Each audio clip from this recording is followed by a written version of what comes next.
Outro dia eu estava pensando nos diferentes lutos que precisamos elaborar ao longo da nossa vida. O fim de um relacionamento, o afastamento de uma amizade, a perda de alguém que amamos, uma demissão depois de muitos anos de trabalho. E a gente precisa entender ao longo desses lutos que a vida é feita de mudanças e toda mudança, de alguma forma, nos pede que deixemos algo para trás para que o novo possa surgir. Mas existe também um luto que muitas vezes passa despercebido, né, até muitas vezes minimizado, que é o luto da perda de um animalzinho de estimação, que hoje a gente preza tanto dentro das nossas casas. E o que fazer com esse vazio que permanece quando aquele companheiro que você ama tanto, que você não sabe às vezes nem como viver sem, que acontece uma coisinha, você já fica: "Meu Deus", desesperada, por que que ele não fala? O que acontece com esse vazio quando esse animalzinho de estimação acaba morrendo ou saindo das nossas vidas? O que que a gente faz com esse vazio? Hoje vamos elaborar sobre um luto que nem sempre encontra espaço para ser vivido, mas que pode transformar profundamente a vida de quem o atravessa. E aí, bora elaborar?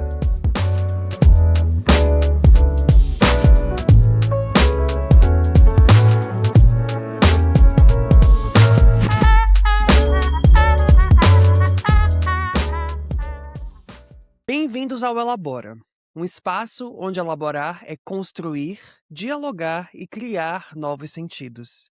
Eu sou Ezequias Alves, neuropsicólogo aqui na Yumi. Eu sou Hana Silva, psicoterapeuta aqui na Yumi. Alguns podem até dizer que é só um cachorro, né?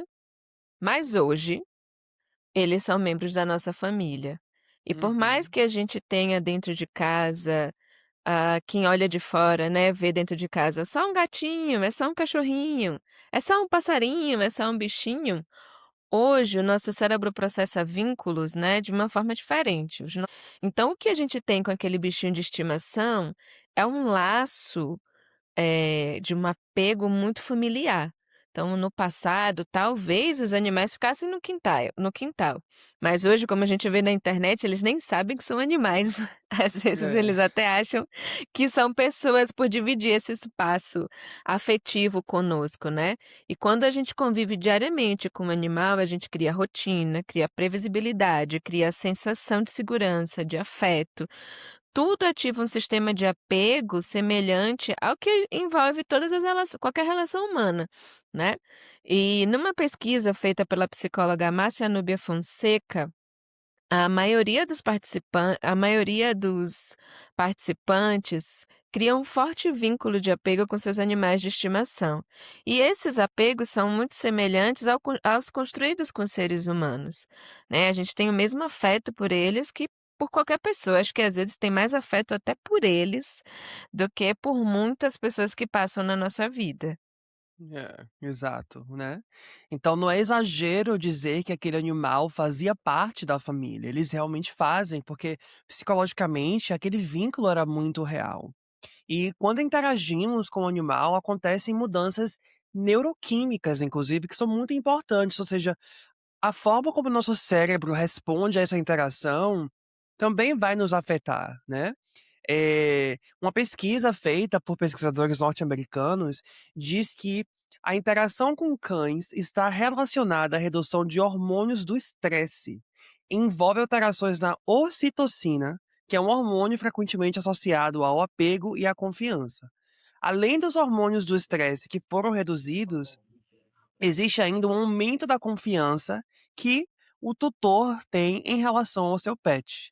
Então esse vínculo, ele propicia para nós, que é os tutores, não só esse aumento da confiança, mas também uma relação de cuidado, uma relação de apego e uma interação em que ambos estão ali naquele vínculo e ambos constroem, eh eh, mudanças significativas. Exato, então fazer um carinho, brincar ou simplesmente estar perto de animal não é só uma sensação subjetiva, né, existem respostas biológicas.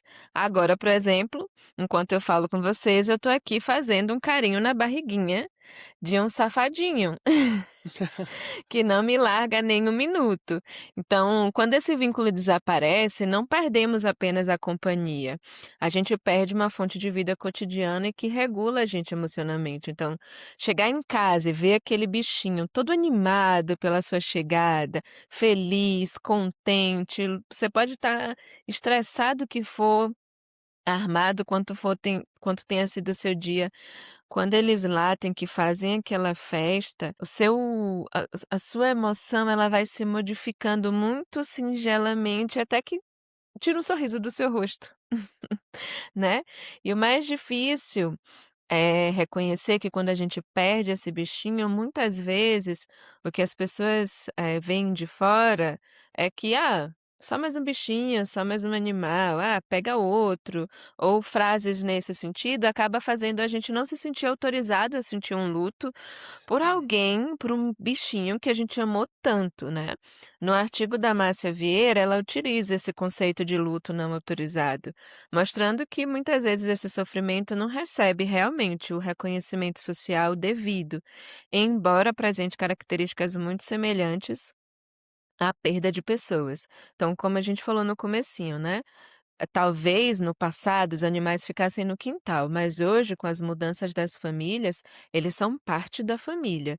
Então quando a gente perde um bichinho de estimação, é difícil elaborar o luto da perda desse vínculo, desse afeto de forma, eh, fácil, né. Tem todo um processo envolvido mental, emocional, do cotidiano da vida, que atravessa a gente. Eu diria até que elaborar um luto nunca é fácil, né, porque Não. quando a gente perde um pai, um amigo ou um parceiro, existe um ritual. Mas quando a gente perde um animal de estimação, geralmente as pessoas ouvem: "Ah, adota outro", né, como se aquele vínculo pudesse ser facilmente substituído, e não pode. É, Porque não é só a presença física do animal, mas é o que aquela relação significa e o que ela constitui dentro daquela dinâmica.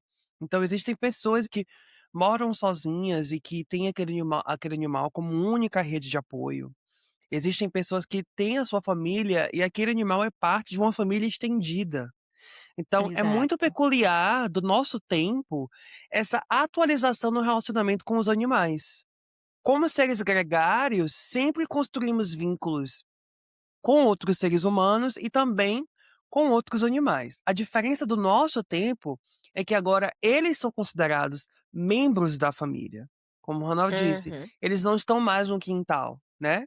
E hoje os motivos para tê-los são bem diferentes. Então, a gente tem por companhia, por uma troca emocional, por segurança. Você tem animais que são redes de apoio de fato, que ajudam pessoas com deficiência a se locomoverem, a transitarem pelas ruas. Então, os motivos dos quais nós temos e adotamos animais são diversos, variam, é de acordo com a nossa subjetividade. Exato. O meu bebê, por exemplo, é filho da pandemia, né, eu costumo falar para as pessoas: "Não, eu adotei Snow na época da pandemia", porque existia uma sensação de solidão e quando ele chegou, ele preencheu a casa de um jeito que acho que a gente não estava esperando esse preenchimento, né, mas ele preenche qualquer lar que ele chega, eu digo que o apelido dele é o simpaticão. Porque ele fala com todo mundo, ele brinca com todo mundo, e quando eu vou para os lugares que eu não levo, as pessoas perguntam: "Cadê? Por que eu não trouxe hoje?", né, então eles têm esse lugar do afeto e da criação de vínculo com você, com o mundo. E as pessoas sorriem quando elas veem animais, na rua ou quando elas, trazem para fazer interação e cada vez mais os espaços públicos têm permitidos, né. Shopping center hoje é pet friendly, restaurantes pet friendlies, mercados, alguns já podem entrar com seus pets. Aí tem alguns lugares que tem os carrinhos onde a gente possa levar e locomover eles, né. Por quê? Porque a gente foi entendendo que esses pets hoje eles são membros da família, e as famílias elas estão diferentes. Muita gente hoje mora sozinha e tem essa necessidade de para não se sentir tão só, ter um bichinho de estimação, os casais que muitas vezes optam por não ter filhos, acabam adotando pets, idosos que vivem, né, que os filhos foram embora e vivem a síndrome do ninho vazio, ocupam esse espaço muitas vezes com um pet. Então os animais deixaram de ocupar esse lugar, eh de pouco relacionamento para estar numa relação de afeto muito grande com seus tutores, com os membros da família. Então hoje eles dormem na cama, dormem no sofá, eles fazem o que eles querem Exato, basicamente, né. E às vezes a gente até se questiona se eles são realmente cachorros ou se não são humanos pelo jeito que eles interagem conosco no dia a dia. Então, quando a gente está triste eles percebem, quando a gente está feliz eles percebem. Então todo o apego, todo o carinho, toda a atenção ali desenvolvida naquela relação, é uma construção que não dá para ser apagada ou simplesmente substituída por outro bicho. Quando a gente acaba pegando um outro animal, você tem uma outra relação com ele, é um outro comportamento, porque aquele animal tem características muito específicas de cada um. Mesmo que sejam 10 cachorros, são 10 cachorros que vão ter cada um a sua especificidade, a sua característica. O seu jeitinho de ser, um brinca mais, outro brinca menos, um corre mais, outro corre menos, né. Eu tenho 2 pets, um brinca de bolinha, adora, e o outro não gosta. Ele gosta de uhum. brincar de bichinho de pelúcia. Então um não pega no brinquedo do outro, mas, o jeito que eles interagem um com o outro é muito deles, assim como o jeito que eles interagem com a gente. Um é mais agitado, outro é mais preguiçoso. Um é mais carinhoso, o outro é mais afrontoso.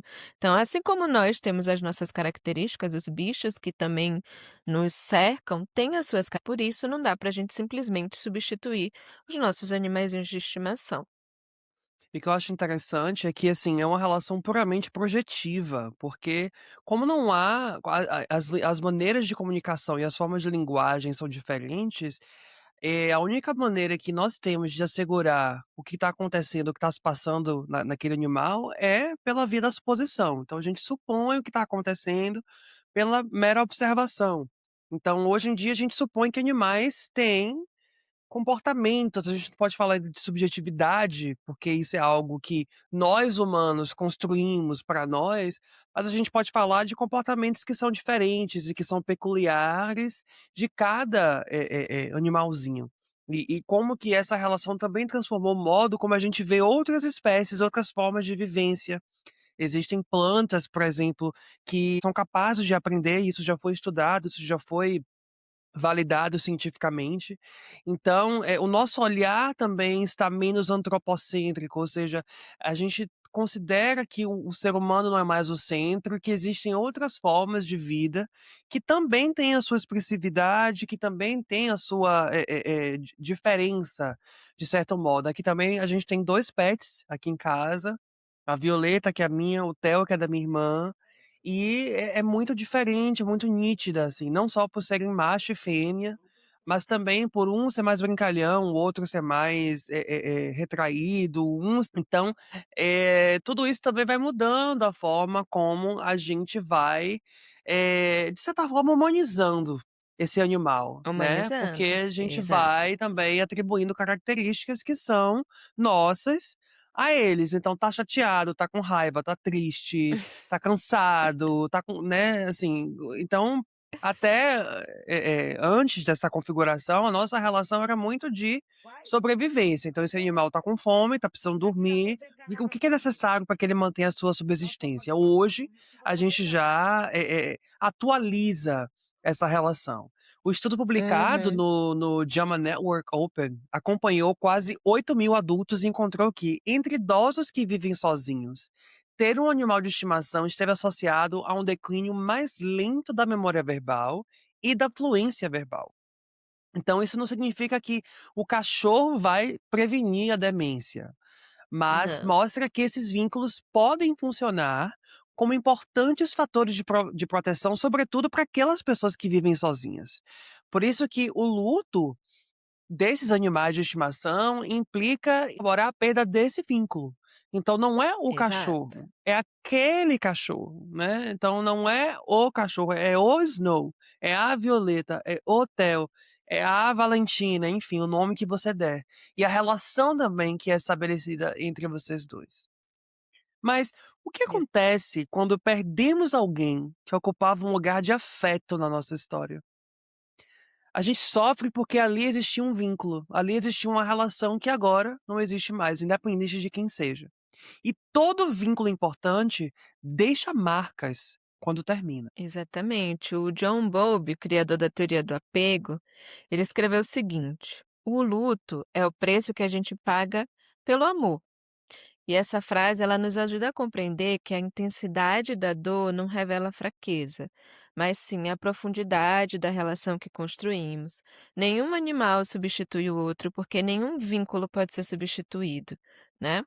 Elaborar o luto não é esquecer quem partiu, mas encontrar uma É, nova maneira de continuar carregando esse amor, porque ele fez parte da nossa vida. Então não dá para simplesmente adotar outro bicho e apagar a existência daquele na sua vida. Não, você até pode adotar outro bichinho de estimação sem problema algum, mas aquele vínculo ali, ele foi estabelecido com aquele pet e aquela relação ela jamais vai ser esquecida por você. com certeza. Agora a gente quer saber de você. Você já viveu o luto pela perda de um animal de estimação? Como essa experiência transformou a sua forma de enxergar o amor, a ausência e as despedidas? Conta pra gente aqui nos comentários. E esse é mais um Elabora e a gente se vê no próximo vídeo. Até mais. Até.